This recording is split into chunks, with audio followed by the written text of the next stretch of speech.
Halo semuanya, perkenalkan nama saya Giani Frederica Ivanka Katipana dengan NIM 2103020087 dari kelas 1C Ilmu Administrasi Bisnis.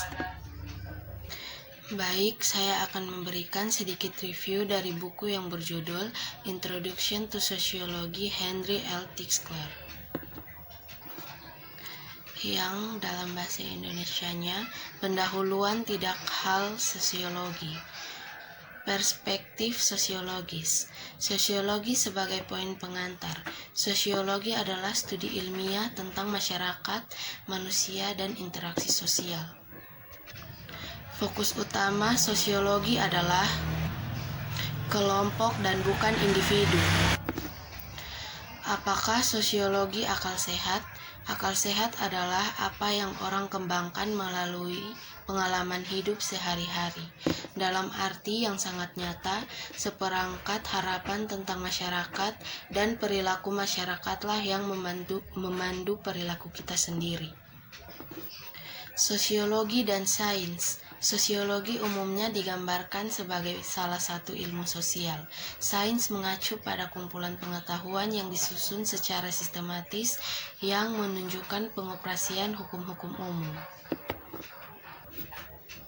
Sosiologi sebagai ilmu sosial. Ilmu-ilmu sosial terdiri dari semua disiplin ilmu yang menerapkan metode ilmiah untuk mempelajari perilaku manusia.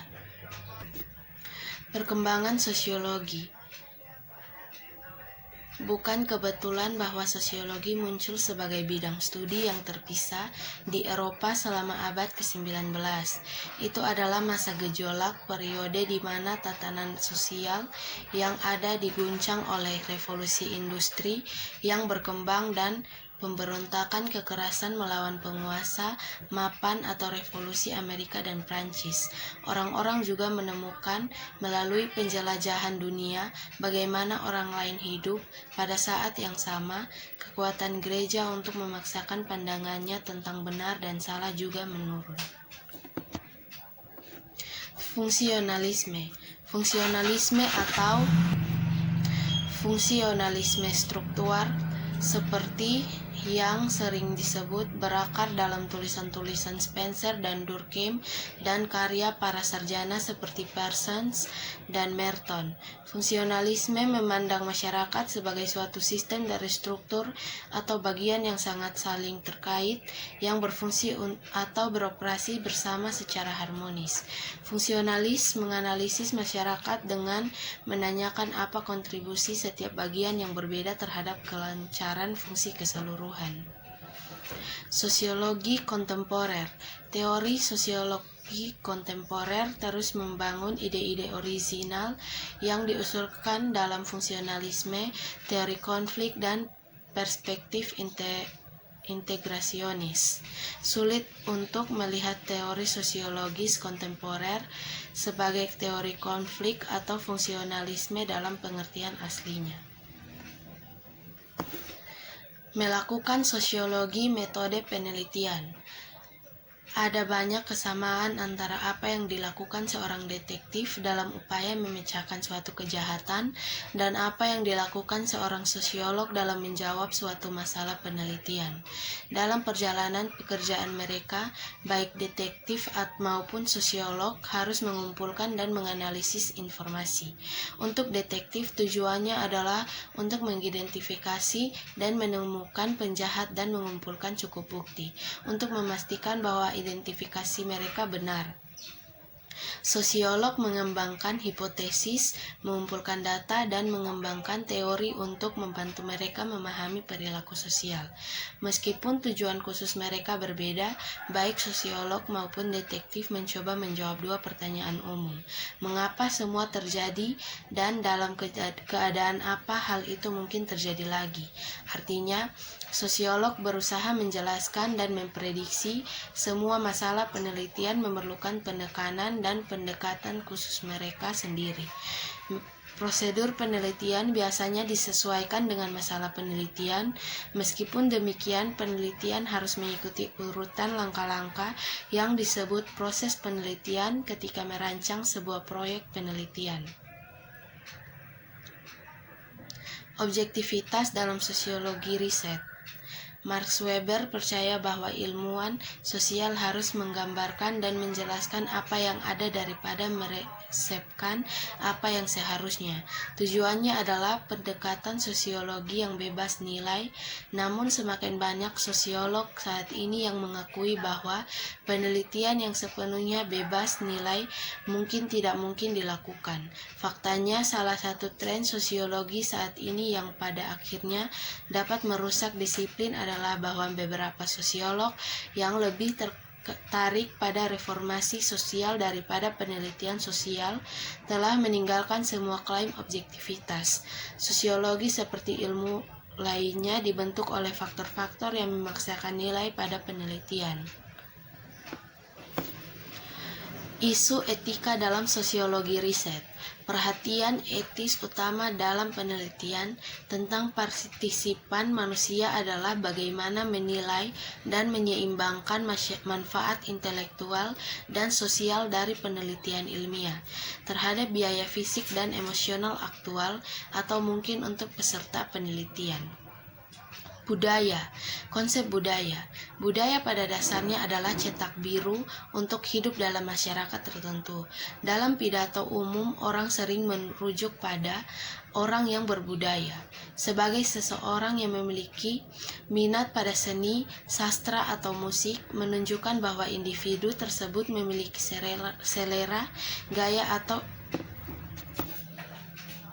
apresiasi estetika yang sangat berkembang terhadap hal-hal yang lebih baik.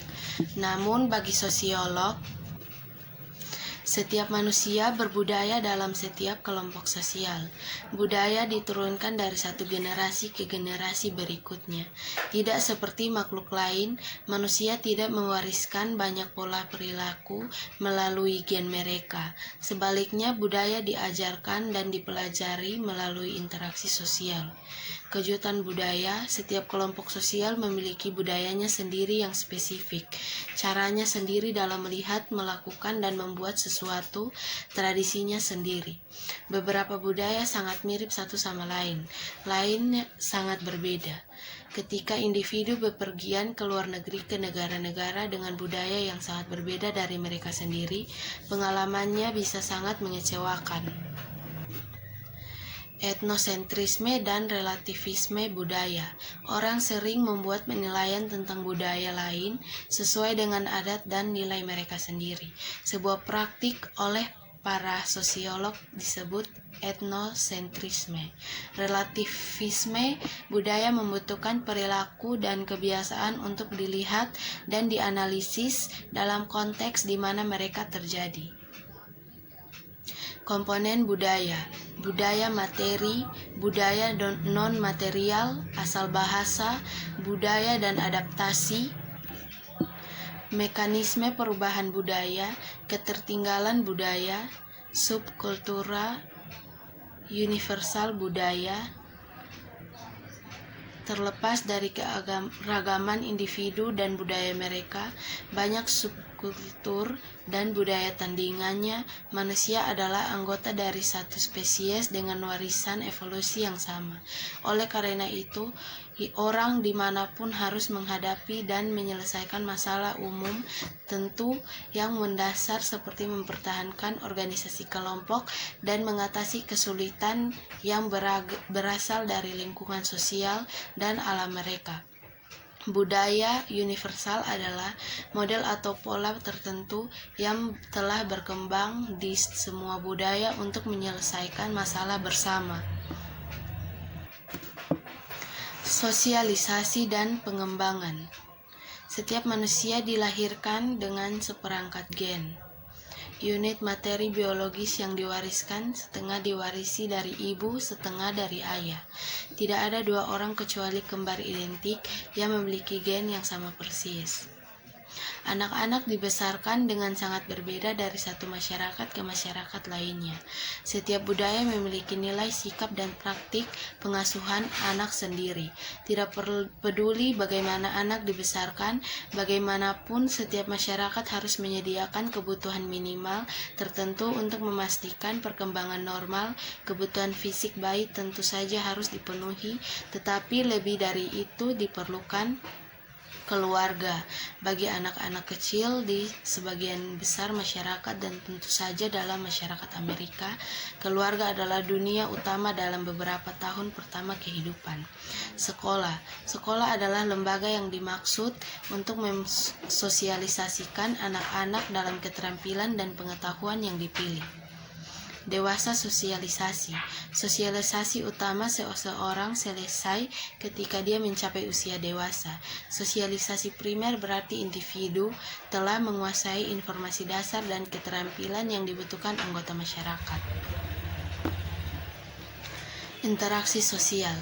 Max Weber adalah salah satu sosiolog pertama yang menekankan pentingnya interaksi sosial dalam studi sosiologi. Dia berpendapat bahwa tujuan utama sosiologi adalah untuk menjelaskan apa yang dia sebut tindakan sosial, sebuah istilah yang dia gunakan untuk merujuk pada apa yang dilakukan orang secara sadar karena orang lain. Weber mengklaim bahwa untuk menafsirkan tindakan sosial, kita harus menempatkan diri kita pada posisi orang yang kita pelajari dan mencoba memahami pikiran dan motif mereka. Etnometodologi. Untuk etnometodologi, semua interaksi sosial sama pentingnya karena mereka memberikan informasi tentang aturan tidak tertulis masyarakat untuk perilaku sosial, pengetahuan bersama yang merupakan dasar kehidupan sosial. Status adalah posisi yang didefinisikan secara sosial yang ditempati orang. Status umum dapat berkaitan dengan agama, pendidikan, etnis, dan pekerjaan, misalnya Protestan, perguruan tinggi. Stratifikasi global. Stratifikasi dapat terjadi dalam dua cara. Orang yang dapat ditugaskan untuk peran sosial menggunakan sebagai dasar penetapan status yang dianggap berasal karakteristik yang mudah diidentifikasi, seperti jenis kelamin, usia, nama keluarga, atau warna kulit di mana mereka tidak memiliki kendali. Dua, posisi orang dalam hierarki sosial dapat didasarkan pada tingkat tertentu pada status yang mereka capai. Teori stratifikasi global. Teori modernisasi. Teori modernisasi mengasumsikan bahwa perbedaan ekonomi antara negara disebabkan oleh perbedaan teknologi dan budaya. Teori ketergantungan. Teori ketergantungan mengusulkan bahwa posisi ekonomi negara-negara kaya dan miskin saling terkait dan tidak dapat dipahami secara terpisah satu sama lain. Baik, itu saja review dari saya. Apabila ada kesalahan dalam pengucapan kata dan kekurangan dalam review saya minta maaf. Sekian dan terima kasih.